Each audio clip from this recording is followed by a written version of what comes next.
Good morning. It's the Travis Simple Podcast. Happy Monday. Hope you had a kick-ass weekend. I definitely did. Non-stop poor decisions in some arenas. It seems like I just can't get away from them, but everything else is going okay. What are you going to do? You can't be great. Nobody's great at everything. It's silly to think that you can be. And I'll tell you what, that actually walks me right into what I want to talk about. You know what I did this weekend that I found to be unusual? It was just one of these things that I just, it didn't feel right to me. So I'm going to describe it, and you let me know what you think. So, I coach football, and I realize that the world has changed, since I was playing, obviously. And it's definitely changed since, I was a teacher, which was 9 years ago now. That was the last time I was in a classroom. Again, I know it's changed, but this just feels weird. So, I coach at a very large high school, and so we have a high level of talent that comes through there, and we've got another school that's near us. They're in our league, and they basically break all the rules. Like, it's in a public school, you can't recruit kids. You can't recruit like you can at a private school or like a college would. You know what I mean? You can't do that shit, and these guys do. I mean, they're crafty about it. They set up camps and clinics, and they have their coaches there, and they just kind of build relationships with these kids, kind of get in their ear, and it's just a weird situation. So we don't do that shit because we fucking follow the rules. I mean, we don't do that. I mean, it's illegal, so we're doing it right. I mean, and but what we had to cross into doing this weekend was addressing that. Hey, you guys are going to get recruited by this other school. Really, it's just one of them, and they're putting out misinformation about us. And it brings me back to, my favorite poem, right? If it says, when being lied about, do not deal in lies. And I mean, that's where we are. These guys are lying about us. They're saying a bunch of stuff about us that isn't true. And so, like I said, we got to start recruiting these kids back. So we had this thing with the 8th graders.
It is really nice, but I'm giving you a whole bunch of detail on that so I can talk about just this one thing.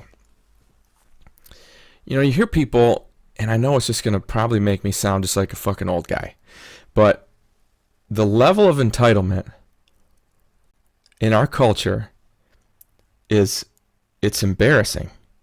And I'm going to tell you, and again, this is across the country. We're going to step way out of football here, because let me tell you, the kid that we met with was one of the nicest kids I've ever met. And his mom I've known for years. She's a great lady. And I think that really illustrates the problem, that this idea is even getting to the good ones now. You know what I mean? And we have to address that. And the idea is this, that you deserve everything. And like I opened up, I did a lot of great things this weekend, but I fucked some shit up too. But I don't expect myself to be great at everything. You know what I mean? I don't expect people to hand me anything. Anything that I got out of this weekend is because I worked for it. You know what I mean? The money I spent, the people I was around, everything I did, I worked for it. And I'm not saying that, Yeah, I am saying that. I'm saying that our fucking society, our American society, is primarily lazy motherfuckers who believe that other people should give them stuff and do stuff for them just because they're John Smith. You know, this whole, and I watched it happening when I was a teacher. We used to call it the middle school philosophy. And that middle school philosophy, this whole self-esteem movement, that's where it started. It started in middle schools where we can't fail kids. They can fucking fail every single class, and they're still an 8th grader next year, or they're still a 9th grader next year. We can't do anything to, this whole least restrictive environment, which was an educational concept that essentially took special ed kids, and I don't even know if that's the fucking name for them anymore, like probably called like exceptionally challenged or some shit, and put them in classes with all the quote-unquote regular kids. And I'll tell you exactly what that looks like from a teaching perspective. They would always tell us, well, you need to scaffold your classroom and have these good kids working, the higher level kids working on this, and the average kids working on this, and the special ed kids working on this other thing. Well, that means there's 3 different groups that I have to supervise and keep engaged. And man, that's not how it works. You start doing that shit, it's whack-a-mole. You go over to one group and they're working hard, and as soon as you turn your back, they're not anymore. Like, it just, all of that so that the special ed kids wouldn't have their feelings hurt by being in a special ed class. Fuck, all the regular kids know that they're special ed kids. You think they're not getting shit in the hallway for that? And I wish it weren't that way, but it is what it is. Like, man, I know I just sound fucking old here, but I had a bully. I have I'm not going to give him any props by saying his fucking name here, but he was a big, fat, stupid idiot. I think he was 2 grades ahead of me, but he was probably 6 years older than I was. I don't know how many classes he had, how many grades he had failed. I can remember in 4th grade, it finally got to the point where I had to haul off and deck him. And he pins me down in the bus seat and he's swinging at me and everything. But he never touched me again after that. He never touched me again. And that's what I learned about fucking bullies. Okay? I learned a ton in that interaction. Okay, and fuck, man, every school is a bully-free zone, and bullies are good sometimes, all right? I'll tell you that story in a second. So, I'm a kid, and I used to get car sick I used to get motion sick on the bus, because I lived out in the middle of nowhere, and our bus ride is like 2 hours. So, stopping and going on the bus, and I'd fucking throw up. And this kid would stand over me and give me shit about it, rub my face in it like he was a fucking asshole. I find out later, of course, he's the adopted kid of a fucking 30-pack-a-day alcoholic. Of course he's an asshole. You know what I mean? I'm sure his life is garbage at this point. I would expect nothing less. But I had to learn that there's a point that I won't, there's a line I won't cross. And I can't remember what it was that day, but this dude was fucking with me, and I hauled off, swung at him as hard as I could, connected, dove in the seat, turtled up, because fuck, like I said, guy's twice my size. Literally twice my size. That's probably, 60 pounds or whatever a 4th grader is. He was easily double that, this dude. I remember I had to swing way up to get to him, and, I was sitting in the principal's office, and the principal comes out and he gives me the fucking riot act, right? So disappointed in you, blah, blah, blah, blah. You should see Dale's ear. It looks terrible. I'm like, I fucking hit him in the ear? I was so disappointed. I wasn't looking. I shut my eyes and swung. Now I know, fuck, it actually kind of hurts. Get hit in the ear. That hurts like a son of a bitch. But what I learned about myself is this, that I'm tougher than I think. And I don't mean physically tougher. I mean mentally tougher. Like, there's a point where you go, oh, man, I can really control my environment, even if it seems uncontrollable. Like this giant motherfucker who never shuts up and always give me shit and rub my face and barf. I can do something about that. And it's that attitude that you can control what's in your life. I've been talking about that from the fucking very beginning on this podcast. You are in control of what happens to you. For the most part. You're making the decisions that are putting these things in your life. You're doing that. And that was the beginning of me understanding that concept. Was being bullied until I found my limit. You know what I mean? And again, I watched the kid shit when we were in high school. Kid I played basketball with. I always liked him. He grew up in my neighborhood. I ran into him 4 or 5 years ago. He seems to be doing well. Good for him. I remember he just was a mouthy kid, and he was mouthy with the wrong kid, and that dude whooped on him, like had him in a headlock, pounding on him, and everybody knew it was coming, so we were all kind of watching. It was after lunch or whatever, and but after that, he wasn't as mouthy. Like, that was the best thing. Well, maybe not the best thing that ever happened to him, but that changed him in a positive way. He needed that. You know what I mean? At least from the outside, that's what it looked like to me.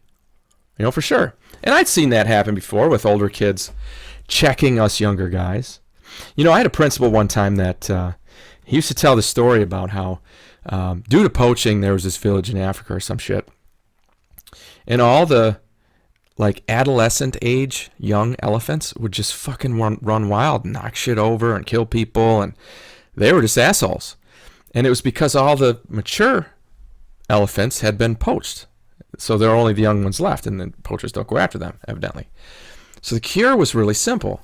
They brought in some mature elephants from another area of Africa, and that was the end of those adolescent elephants acting up. It's a natural fucking thing, you guys. The world should bring you consequences. Okay? And it's just as simple as a fucking 5th grade field day. When you go out there and you race and you lose. You don't get the same size trophy as the guy who won. You know what I mean? You can't be great at everything. You shouldn't expect yourself to be. Yeah, you lost the race, but maybe you'll kick his ass in science. Or you're a great fucking... I don't know, you have a pool table in your basement, you kick his ass in pool. I mean, nobody's great at everything. So you can't expect yourself to be. And you can't, I don't know, you certainly can't fault anybody for not being there. I don't know, it really weakens our society when people have this idea that they fucking deserve everything.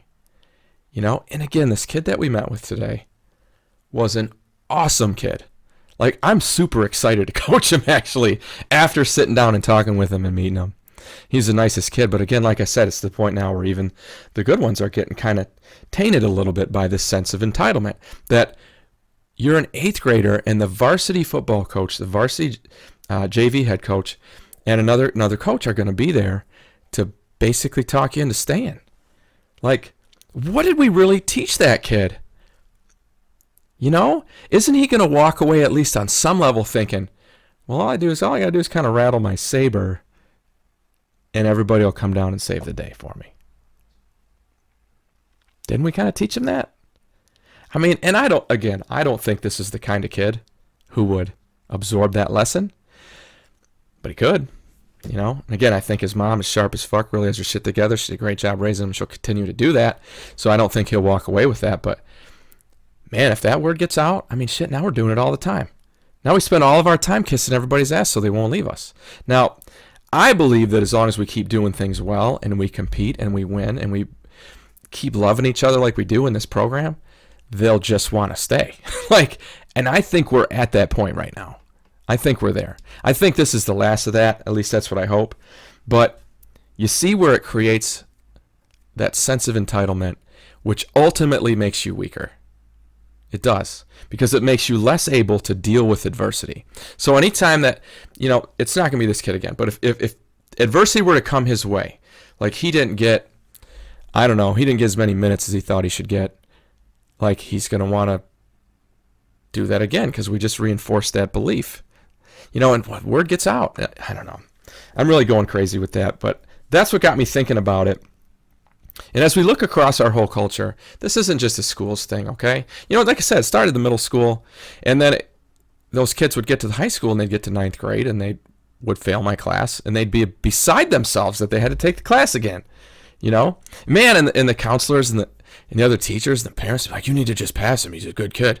I'm like, maybe he is a good kid, but he's got to fucking do the work. And very honestly, I would so much rather have this kid fail with me when he's 14 than carry this attitude that that's how the world works out into the fucking adult world. You know what I mean? And now, high school is just as soft as middle school. I would even tell you college is the same way. Can't hurt anybody's feelings. Can't hurt anybody's feelings or you're the bad guy.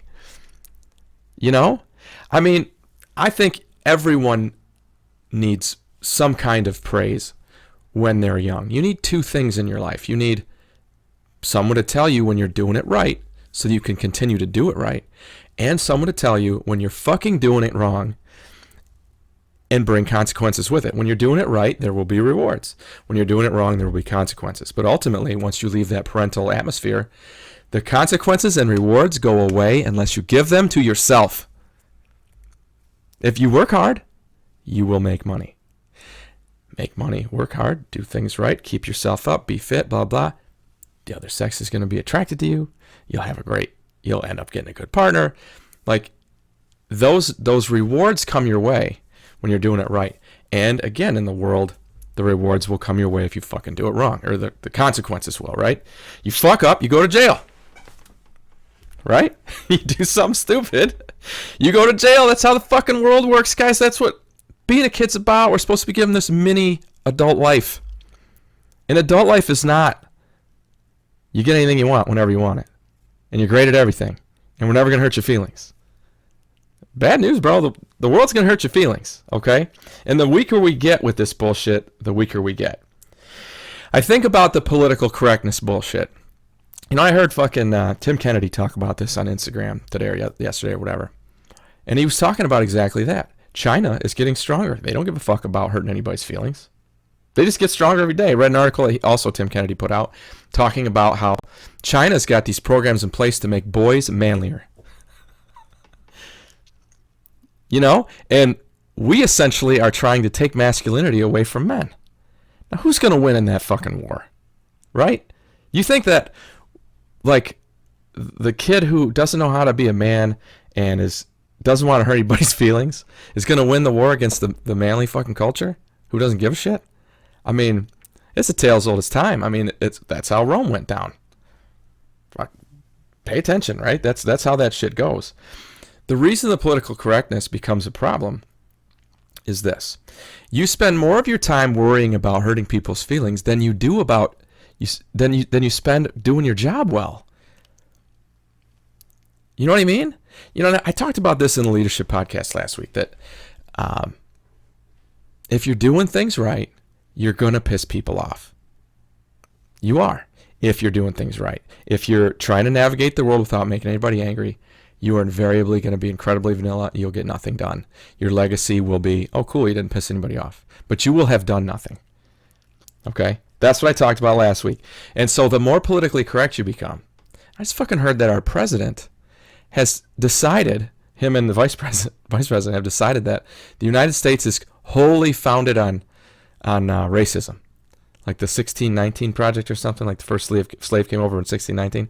So that you're going to decide that my fucking country is defined only by one fucking thing that happened 400 years ago. Really?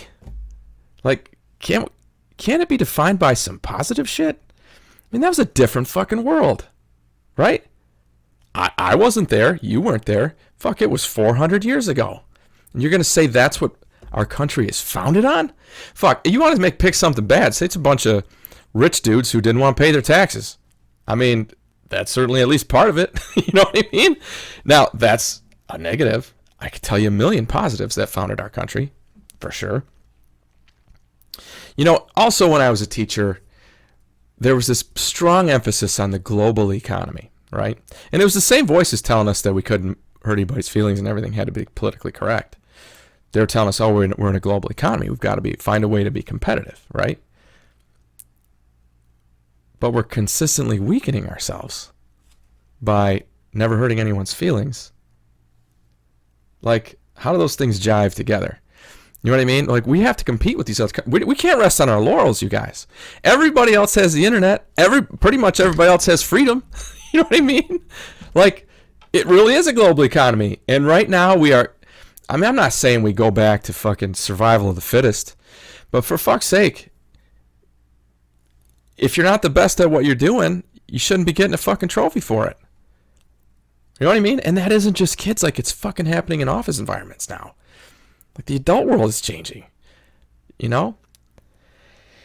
It's embarrassing, and it actually makes me feel pretty uncomfortable. You know what else is pretty fucking uncomfortable?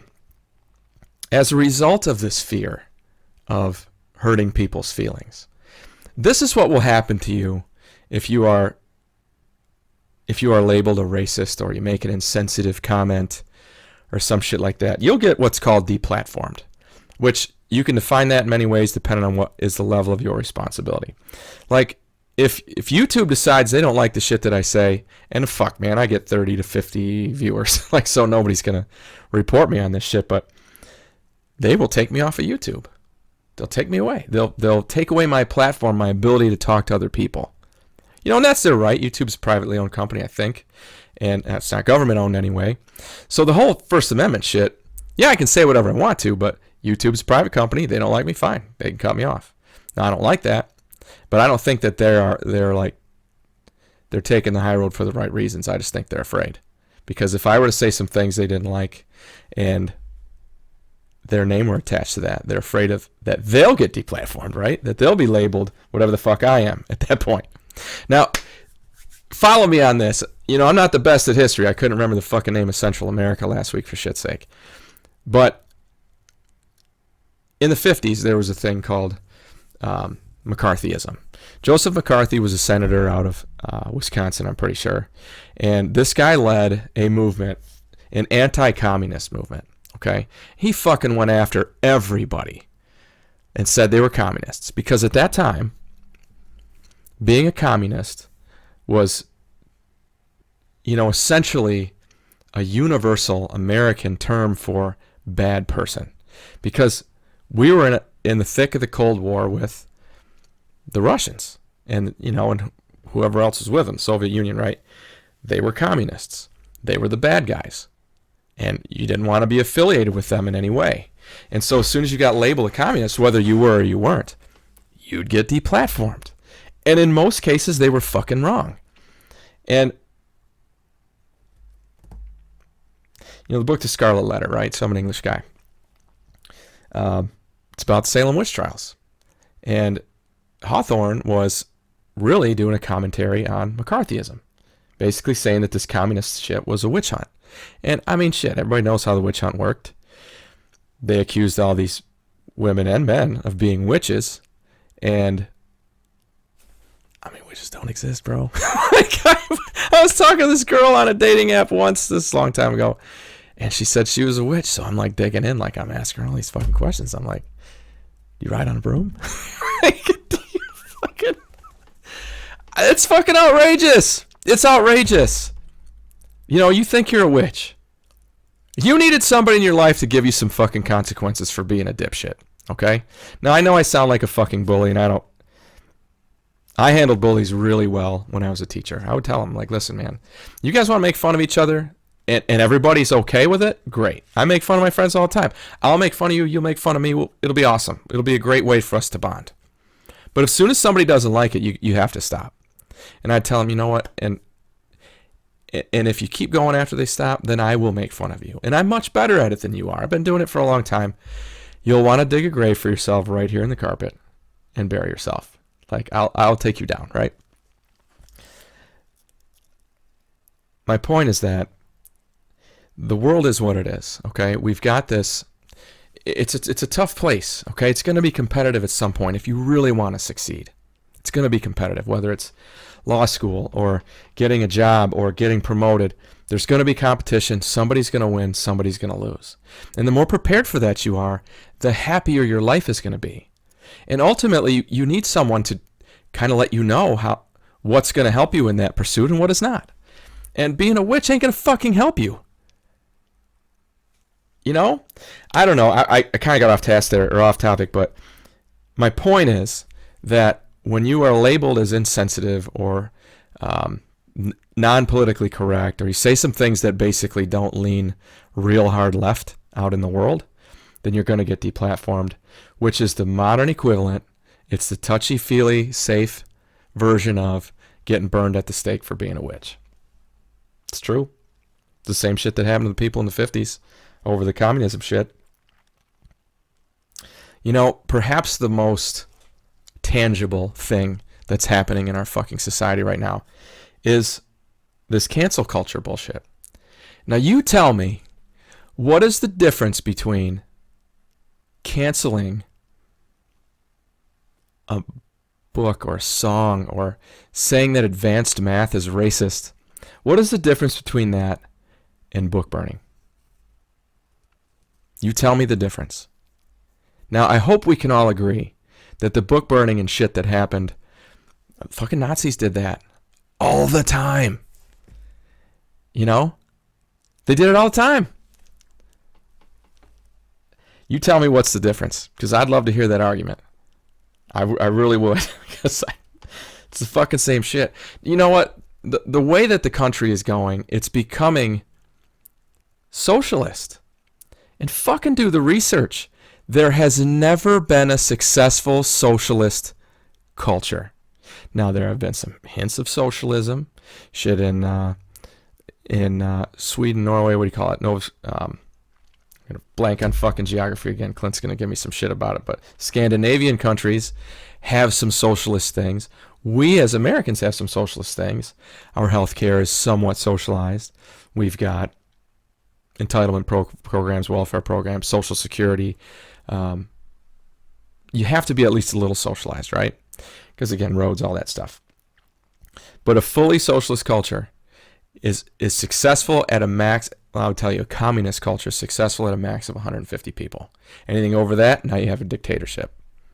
Name me a country that's 150 people or less. Okay? This whole everybody gets shit for free just because they're John Q. Smith or Jane Q. Smith. How can no one see the end of that? This whole, our fucking, the last stimulus package, okay? It was $1.9 billion, and I wish I had a graphic to put up for you. Cost $1.9 billion of tax money. Every person, there's 331 million people in our country. If you do the math on that, 1.9 billion divided by 331 million is 5,481, I think it is. So it costs each person in our country, that's every fucking soul, from newborns to nearly deads, every one of them, if they paid taxes, and we know that not all of them do, $5,481 in tax money. And what we got, and it wasn't even, I mean, most people didn't get it. I mean, kids didn't get it, was $1,400. So you paid $5,400 to get $1,400. Like, where do you think that they just printed the money? Why can't people see the fucking end of this? There is no end. Well, I mean, it ends, poorly is what happens. Like I said, devaluation of the dollar at the very least. At the very least. But you're going to agree to pay your share, $5,400, to get $1,400 now. That is the most fucking short-sighted shit I've ever heard of. And I very much think it's a result of this sense of entitlement that pervades our fucking country right now. I mean, it is raging like crazy. Don't hurt anybody's feelings. Everyone gets everything for free. What the fuck? That's what's going on in your country right now, you guys. That's what's going on. I'll tell you this. The root of it all is fear. And this is what I mean by that. In Nazi Germany, you know, you would all like to say that if you were there, that you would have stopped the Nazis. If you were a German, you would have stopped the Nazis. All right, well, let's test that theory. So the Nazis started coming after different groups. They started with gypsies. You're like, all right, I kind of don't like those people. Then they came after the homosexuals, and maybe you were like, well, all right, fine. I don't want to make waves, right? They kept coming after all these groups. They come after the Jews, of course. And then by the time they come for you, there's nobody left to fight them. Like, so what are you going to do? Because if you make waves, you'll get canceled, right? And back then, canceled meant you're dead. You speak against the government or do something against the government, you would die. You won't die now, but you'll die a different way. Like, you'll lose your reputation. You lose your job. You know what I mean? And the root of it, like I said, it's fear. Everyone is afraid to be labeled like that, okay? Everyone is. Who's doing the labeling? I'm going to tell you it's the media. Okay, the media is the ones who are making all this shit so fearful, I guess. So, yeah, I get it. So I'm a single guy. I don't have a wife whose reputation I'm trying to protect. I don't have a boss that I'm worried about. I will never tell you where I fucking work coaching football, ever. I mean, shit, you know what? Yeah, that's what that is. You don't have all that shit. You probably have a job. You got a wife. You got things that you are afraid you'll lose. If you, like, maybe you're like me. Like, you see all these things. And you're like, yeah, no, that's not right, man. That's fucked up. Yeah, it's fucked up. Somebody should, I don't know, do something, I guess. And then you ask yourself what you can do. And you're like, I can't do anything. I got all this stuff to lose. I got all these things that I could lose. Well, then what are you really admitting? You're admitting that that concept is wrong. You're admitting that you're saying, I'm right. I know that all this shit is fucked up, but I can't do anything about it because I'm afraid to lose shit that they will take away from me if I make waves. That's what you're admitting. I mean, can't you see the fucking irony of this? Like this whole extreme left shit about, I don't want to upset anybody. I don't want to make waves. Judgment is wrong. We can't hurt anybody's feelings. It's the ironic opposite of what's going on. I mean, maybe I'm the only one. Maybe I'm the only one, but I don't think so. I mean, that's what it is.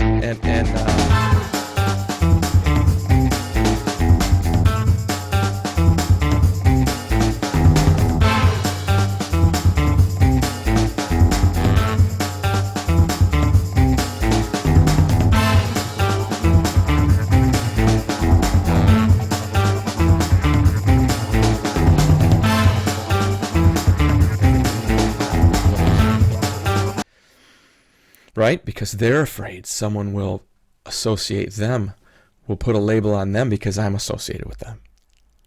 Right? You know, it's not like I'm a meth dealer. I'm just a guy speaking his truth and observing the world and talking about it. Right? I don't know. That's never going to happen because nobody fucking watches my podcast. But I don't know, man. That's what was on my mind. This is an extension of the Leadership Podcast. Okay? Because I think if you really want to be a leader in your life, you've got to find a way to make your peace with this. And, you know, be willing to speak up, be willing to have these conversations. Now, I don't think you don't have to post shit on Facebook or do a bunch of shit that can be quoted and used against you. And, you know, don't hang your balls out. But you can talk to people about it. What's wrong with that? You know, if that's what you think, if you think like I do. Maybe you can talk to some people. Maybe there's some things you could do. Maybe you could do like I do, pick up a coaching gig or something like that where you can kind of help.